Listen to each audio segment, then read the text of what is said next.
Uh, Perkenalkan, nama saya sebelum hijrah Alberto Ximenez. Alberto Ximenez, ya. Masih nama baptis itu? Ya, nama baptis. Sudah hijrah, nama saya diganti menjadi Mustaqim. Ya. Kurang lebih saya udah nyantri di Pondok Pesantren Mu'alaf Anaba Center Indonesia kurang lebih menjelang 6 tahun. 6 tahun? Ya. Alhamdulillah, apa yang sudah saya peroleh di Anaba ini banyak. Banyak ya? Ya, di lain sisi Islam dan ilmu-ilmu yang sudah saya pelajari bersama guru-guru saya. Dan dengan apa yang saya peroleh di Anaba ini, alhamdulillah saya implementasikan kepada keluarga saya. Karena kurang lebih 6 tahun saya di sini, saya belajar memperbaiki diri, ya terutama itu akhlak yang dulu sebelum Islam, akhlak saya kurang baik kepada teman-teman, mungkin terkhususnya kepada keluarga. Dan setelah saya mondok setahun di sini, saya pulang ke Kupang. Alhamdulillah, dengan ilmu yang sedikit saya punya, saya implementasikan kepada keluarga. Yang dulu orangnya kayak kurang baik di mata mereka, kok berubah. Ya, dengan akhlak itu, alhamdulillah 2 orang saudara saya itu ngikut masuk Islam. Ya, belum masuk Islam, awalnya mereka pengen tahu, Bang, kayaknya saya selesai SMP ini saya pengen belajar juga. Tapi mereka dua nggak langsung ikut. Pengen tahu aja dulu tentang Islam. Tapi sembari itu bukan mereka dua ikut terlebih dahulu, malah sepupu namanya Faisal, sekarang lagi di Bogor. Masya Allah. Ya, dia pertama tuh. Pertama dia bilang, Bang, kayaknya saya harus ikut abang deh, belajar tentang Islam. Mulanya dari Faisal, habis itu baru adik saya 2 orang itu. Adik saya 2 orang, karena kakak saya udah terlebih dahulu masuk Islam di pesantren Lemorai di Bandung. Setelah kami berempat udah Islam, karena udah punya sedikit ilmu yang mungkin dipelajari di pesantren, kami berempat pulang. Dan terus orang tua itu terharu lihat kami. Karena apa, di dalam rumah itu kami jaga dari pertama, dari mungkin segi makanan, segi akhlak kepada mereka. Karena apa yang mereka itu, kami langsung bilang, Bang, apa Pak, Ma, kalau mungkin makanan ini kami bukannya jijik atau apa, tapi kami lebih menjaga apa yang sekarang kami udah nganu Islam, banyak kan aturan-aturan harus kami jaga. Di situ mereka mulai ini tertarik, apa itu Islam kok.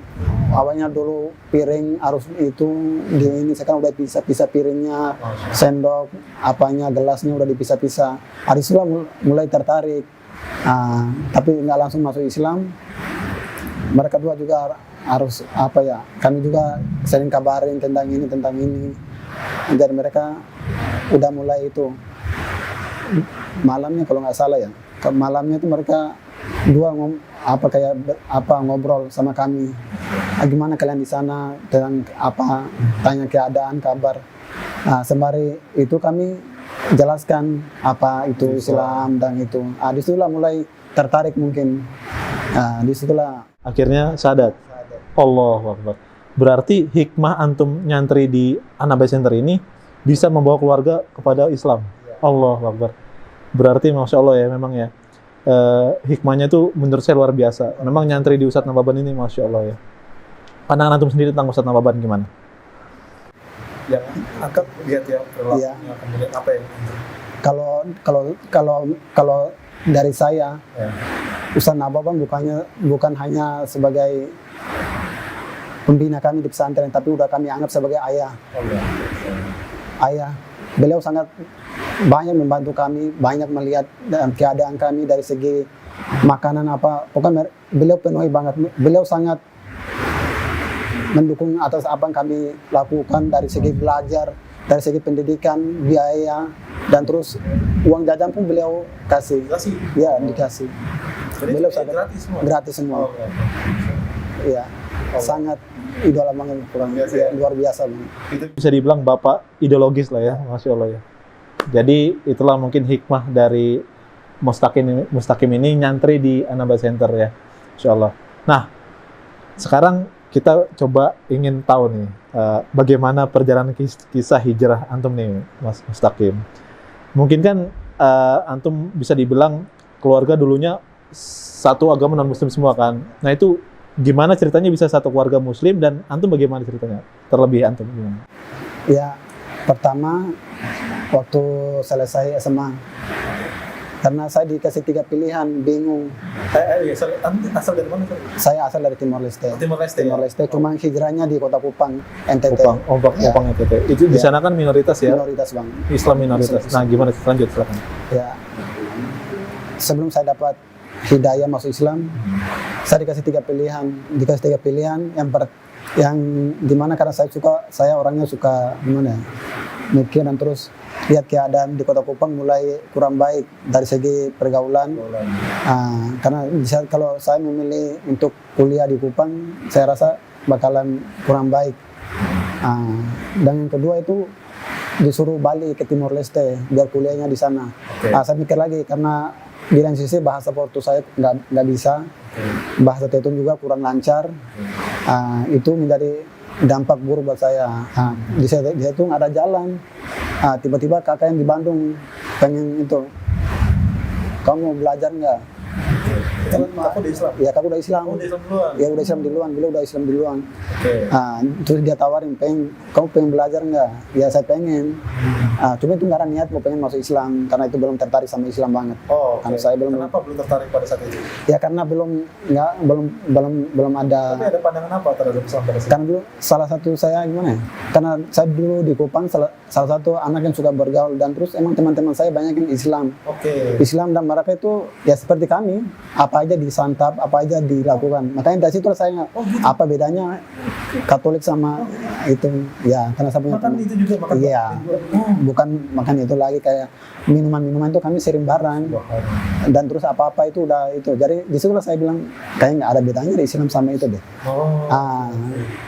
Disitulah kalau saya bilang itu udah tapi sini mau Islam. Saya bilang saya nggak pengen deh. Saya nggak pengen kenapa saya udah tahu teman-teman saya waktu di Kupang itu gimana. Jadi saya paham lah, saya sama aja deh. Nggak beda jauh. Disitulah nggak ada niat itu kurang lebih setahun lah saya nganggur. Saya nggak ngapa-ngapain di Kota Kupang aja, nggak ada kerjaan. Sempat kayak ngojek buat itu. Buat nyambung hidup gitu ya. Buat nyambung hidup gitu. Baik. Ya kan udah selesai sekolah nggak ada lagi, nggak mungkin itu orang tua kasih duit lagi buat apa. Jadi udah setahun itu ngojek, terus kayak bantu-bantu teman di bengkel, teman punya bengkel bantu. Gitu aja. Jadi kurang lebih setahun nganggur, tiba-tiba bapak tawarin lagi, kau pengen belajar nggak? Bapak tawarin lagi kayak gitu. Tiba-tiba dikenalin sama almarhum Bapak Jainuddin. Dari beliau lah saya disyahadatkan, dan berulah mungkin itulah saya dapat hidayah dari beliau mungkin. Gimana? Jadi saya dipertemukan sama Pak Jainuddin. Beliau tinggal di Kupang Barat, di Kota Kupang. Saya diperkenalkan sama beliau, terus ngobrol tentang ini. Beliau juga mungkin kurang paham tentang agama, cuma kata-kata beliau itu banyak yang ngangkut gitu, kayak musuh di apa. Ya, karena beliau juga udah banyak sangat banyak bantu teman-teman dari timur yang masuk Islam dan terus banyak kayak Ustadz Orlan, Ustadz kayak Kanisa, beliau cerita juga. Disitulah mulai tertarik tentang Islam. Pertanyaan apa yang antum ajukan? Mungkin apa penjelasan pada saat itu, ya, Ustadz? Karena beliau pakai bahasa kayak bahasa Timor Leste, ya, jadi itu mungkin itu. Beliau bilang, Bapak udah banyak bantu kakak-kakakmu yang di timur, banyak yang udah sekolah tinggi. Dari situlah banyak orang yang bantu. Sekarang udah banyak dorong adik-adik buat sekolah. Kamu nggak pengen pengen belajar di itu. Nanti Bapak yang bantu kamu dari sekolahmu di mana secara itu. Beliau di situ beliau kasih saran kayak gitu. Awalnya nggak tertarik, belum juga tertarik. Masuk Islam. Ya belum tertarik. Tapi lihat lagi keadaan. Masa saya gini-gini aja pikirnya, saya gini aja. Pas sorenya itu saya diajak lagi sama bapak, langsung ke kota Kupang Barat. Kupang Barat, tapi itu belum niatnya mau syahadat. Cuma pengen jalan-jalan atau pengen itu. Pas nyampe sana ketemu lagi santri dari dari sini pulang terus ngobrol kayak gitu. Ngobrol sama santri yang udah muslim gitu. Ngobrol-ngobrol. Nah, udah dari situlah mulai tertarik, tapi belum niat mau pengen masuk Islam. Tertariknya karena orangnya baik-baik gitu orangnya ya. baik-baik itu, dari segi akhlaknya, cara ngobrolnya. Terus awalnya dulu kami kenal di Kupang, orangnya kayak gini, tiba-tiba setelah berubah masuk lagi ya? pesantren berubah lagi itu. Sembari lagi di situlah, mungkin kakak pulang sempat dari Bandung ya, gitu? Bandung pulang, terus sempat ngobrol-ngobrol. Di situlah mulai itu tertarik sama Islam, pengen belajar. Karena mungkin mereka mungkin dari segi apa ya, pergaulan saya di Kupang, mungkin teman-teman yang salah memahami tentang Islam atau apa. Awalnya pikirnya kayak gitu. Disitulah saya mikir, kayaknya saya coba-coba aja. Awalnya sampai itu gimana ya? Kayak masih ada rasa janggal di hati, tuh pengen mau syahadat. Tapi ya karena lihat keadaan, terus mungkin pengen juga belajar tentang Islam, karena banyak kakak cerita Islam kayak gini banyak yang dilarang. Disitulah mulai tertarik, penasaran. Rasa penasaran. Disitulah paginya disuruh bapak siap-siap kita kayak itu Kupang Barat. Tapi bapak masih keadaan non muslim pada saat itu? Masih keadaan masih non muslim. Bapak itu support ya. Anehnya bapak itu gini, beliau non muslim, tapi beliau banyak membantu orang-orang Islam untuk belajar. Masya Allah ya, dulu gitu ya? Gitu. Masya Allah. Bapak itu gitu. Oke. Jadi anehnya bapaknya gitu. Berarti kayak toleransi lah ya, bisa dibilang. Toleransinya beliau, luar biasa, toleransinya itu. Beliau nggak terlalu bilang apa ini nanti suatu saat setelah disuruh masuk Islam semua nanti tiba-tiba nanti buat murtad lagi apa gimana. Gitu beliau ya? nggak gitu. Nggak gitu ya? Iya, beliau yang penting kalau anak mana yang pengen belajar atau apa, beliau bantu, mau Islam mau ke mana itu terserah. Masya Allah. Beliau bantu semua. Masya Allah. Patut dicontoh nih ya. Untuk bapak-bapak yang masih anak yang mau alaf nih, ini bagus bapaknya Mustaqim. Masya Allah. Terus akhirnya antum syahadat pagi-pagi itu? Iya, pagi-pagi itu disuruh diajak ke Kupang Barat. Terus disyahadatin kurang lebih seminggu lah, masih di kota Kupang. Hari itulah konfirmasi sama Ustaz Nababan, disuruh belajar ke anak pesantren. Masya Allah, baik. Ya. Tentunya pasti kalau ketika sudah antum syahadat nih masuk Islam, pasti kan ada beberapa yang masih antum ragukan kan gitu ya. Iya. Nah, yang membuat antum udah nggak ragu lagi terhadap Islam tuh dari segi apanya nih? Di dalam Islamnya sendiri? Kalau menurut yang sudah saya tidak ragukan itu dari segi akidahnya, ketuhanannya. Baik, gimana ceritanya? Ya, karena ini kalau kita cari tahu kalau mungkin dulu di agama sebelumnya mungkin Tuhan ada beberapa, kayak ada Tuhan Bapa, Trinitas Tuhan, gitu Trinitas ya. Gitu. Ya. Kalau dari segi logika ya nggak mungkin. Kalau misalnya kalau Tuhan ada 3, kalau yang satunya minta panas, yang satunya minta hujan, yang satu mintanya dingin, nggak mungkin dong Tuhan kalau dikasih itu. Kalau berarti mereka beda persepsi, kalau mereka mungkin bisa jadi berantem atau apalah. Ya kan semuanya minta lain-lain, nggak satu. Jadi itulah saya itu nggak itu disitulah mungkin nggak make sense lah ya. Iya, secara logika nggak masuk ya. Iya. Dalam Islam? Kalau dalam Islam mungkin dari segi ketuhanannya itu kan kita nggak itu. Kita tahunya bahwa yang menciptakan alam semesta ini, dengan kita melihat alam semesta ini kita udah tahu bahwasanya yang memiliki itu ada. Ya disitulah iyalah secara logika kita nggak ada di ini. Betul. Memang Tuhan harusnya nggak nampak kan gitu ya. Disitulah mulai yakin lagi ya. Yakin bahwasanya yang itu nggak ada, yang itu ada Tuhan nggak mungkin diperanakan kayak gitu. Tapi kan banyak juga orang yang mungkin masih menganggap bahwa Islam itu oke lah, mungkin antum oke di akidah kan gitu. Tapi di syariat nih banyak orang yang bilang bahwa Islam itu banyak aturannya gitu loh, seterusnya. Nah, antum gimana tuh? Ya kalau menurut saya hidup itu memang harus punya aturan. Kalau hidup kalau nggak punya aturannya, ibaratnya apa bedanya kita sama kayak binatang lah kayak itu. Apa aja. Hidup itu memang punya aturan biar kita itu tahu, kita ibaratnya biar kita tuh disiplin lah kayak gitu. Ya, biar kita tuh disiplin bahwasanya kita tahu bahwasanya memposisikan ini tuh apa, biar kita tuh tahu memposisikan diri, nggak harus ngelakuin apa yang nggak itu seperti itu. Baik. Jadi Masya Allah ya, ini penjelasan Mustaqim ini luar biasa nih. Memang manusia itu memang harusnya diatur kan gitu. Bagaimana bisa manusia itu mengatur dirinya sendiri, padahal alam semesta aja Allah yang atur kan gitu ya, yang gede aja Allah atur, apalagi kita yang kecil gini kan gitu ya ibaratnya. Subhanallah, Masya Allah. Ini logika Masya Allah, logikanya cerdas sekali. Nah, tadi kan sempat ya di awal cerita kisah antum bilang bahwa papa antum sudah syahadat ya, sudah jadi Islam sama ibu ya. Itu mungkin ada wasilahnya juga sampai sama diskusi antum mungkin ya. Nah, itu gimana ceritanya? Sampai papa bisa syahadat. Dan kabarnya udah jadi pendakwa di sana ya. Masya Allah. Silakan, tafadhol.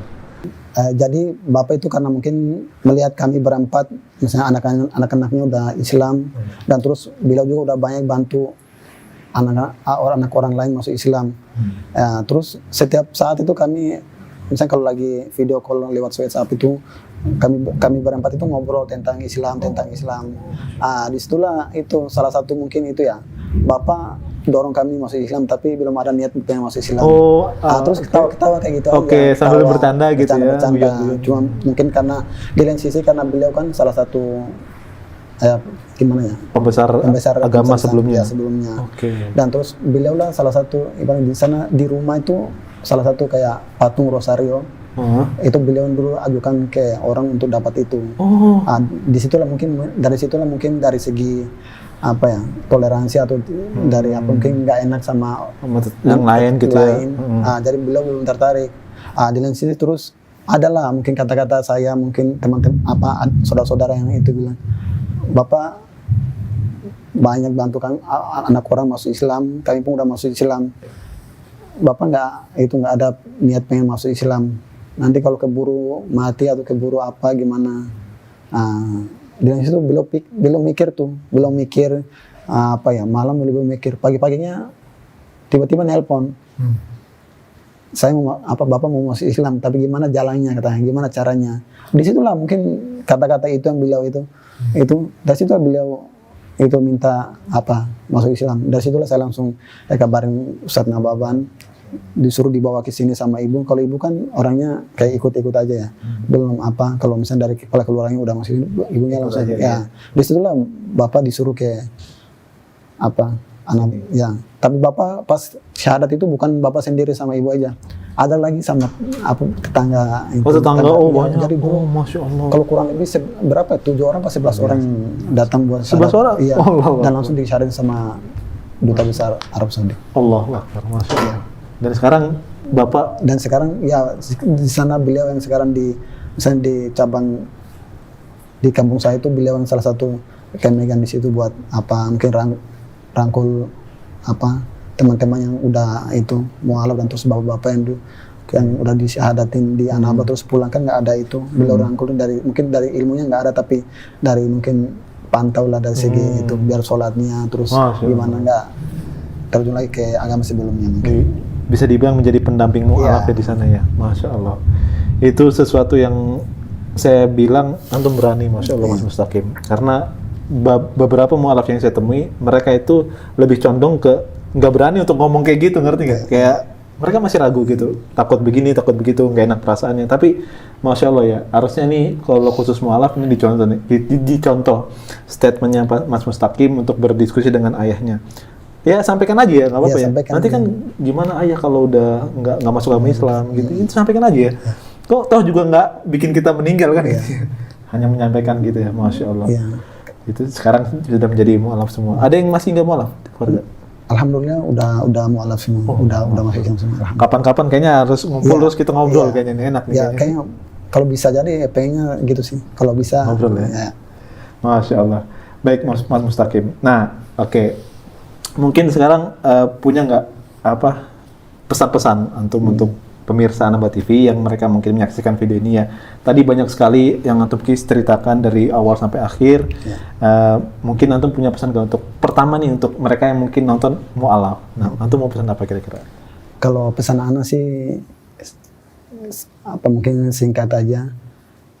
Jagalah Islam itu dari apa aja.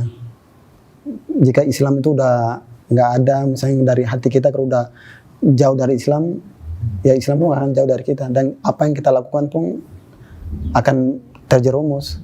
Kita akan terjerumus dari segala hal, mungkin dari kemaksiatan mungkin. Jadi menurut saya jagalah Islam, terkhususnya Islam, iman dan akidah kita, karena itu sangat berpengaruh pada hati kita. Kalau kita udah jauh dari Islam, maka akidah pun kita akan rusak. Mungkin itu. Nah ini benar pesannya untuk mualaf nih luar biasa ya. Iya. Memang kalau mualaf itu memang di fase di mana mereka nih mau lanjut apa enggak, lanjut apa enggak gitu ya. Karena gitu kayak bimbang, karena banyak teman-teman yang setelah masuk Islam itu karena kayak mau ngapa, karena mungkin nggak mau cari tahu waktu masuk Islam, hanya sekedar mungkin ikut-ikutan atau apa. Jadi karena itu mereka bingung.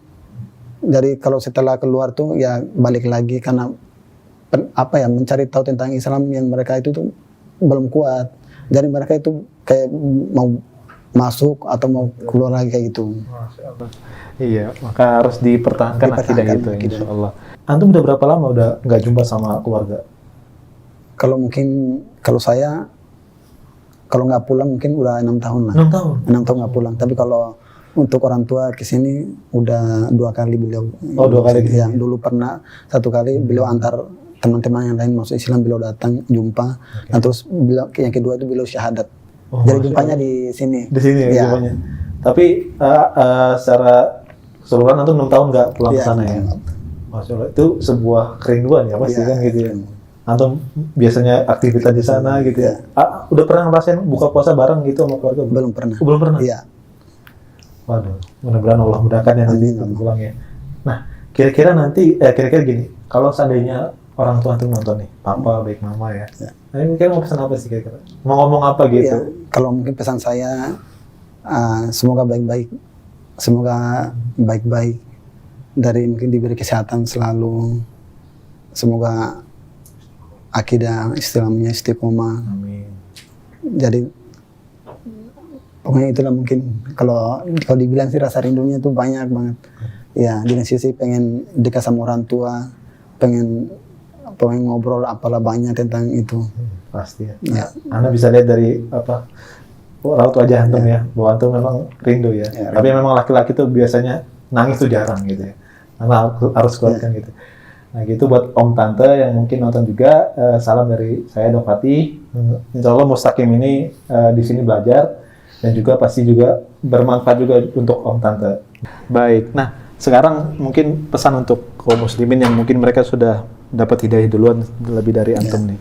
Karena mungkin banyak juga ya oknum, mungkin ini nggak bilang semua, mereka menganggap bahwa Islam itu ya sesuai dengan apa yang kita inginkan. Oh perintahnya ini kita ambil, ini perintahnya enggak, ini kayaknya enggak sesuai nih, enggak gitu. Nah itu banyak sekarang tuh bertebaran di mana-mana ya pemahaman seperti itu. Jadi Islam harus biasa-biasa aja. Nah ini kan mungkin ada kaitannya juga dengan Islam yang kafah nih kan gitu ya. Nah silakan pesan antum untuk kaum muslimin yang mereka sudah dapat hidayah, yang masih berpikiran seperti itu. Kalau mungkin kaum muslimin, menurut saya kalau kaum muslimin yang mungkin udah dapat hidayah, kalau berpegang teguhlah pada Al-Quran sama Sunnah. Kalau apa yang diperintahkan kita ikut, kalau mungkin apa yang dilarang kita jauhi. Itu mungkin pedoman untuk kita. Karena kita kalau melihat mungkin teman-teman di luar sana atau orang-orang yang mungkin setelah masuk Islam terus dia melakukan hal yang nggak sesuai sama apa yang diajarkan sama Al-Quran sama Sunnah, kalau kita mengikuti itu mungkin itu salah, karena mungkin mereka belum belajar atau mereka belum paham apa yang dalam Islam. Jadi kalau kita mengikuti itu mungkin akan terjerumus. Oleh karena itu marilah kita mencari tahu sendiri. Kalau mungkin seseorang buat ini, tapi kalau yang kita mencari tahu lagi apakah ini benar atau salah, mungkin ada pedomannya, mungkin ada tuntunannya. Kalau nggak ada tuntunannya mendingan nggak boleh nih. Ya jangan. Betul. Ya karena ibaratkan kalau kita melakukan sesuatu terus kita lakukan terus ada orang lain yang melakukan itu, takutnya menjadi dosa jariah. Jadi kalau mungkin kita melihat sesuatu yang mungkin dari logika atau dari pikiran kita, dari hati kita belum merasa kayak nggak sesuai deh, ini cari tahu lagi orang yang paham biar kita jangan terjerumus. Baik, berarti poinnya harus dipelajari lagi bahwa sebetulnya Allah tuh ngasih beberapa perintah kepada kita semua, itu berdasarkan dengan kebutuhan kita kan gitu ya. Allah yang lebih tahu yang dari apa yang kita nggak tahu seperti itu ya.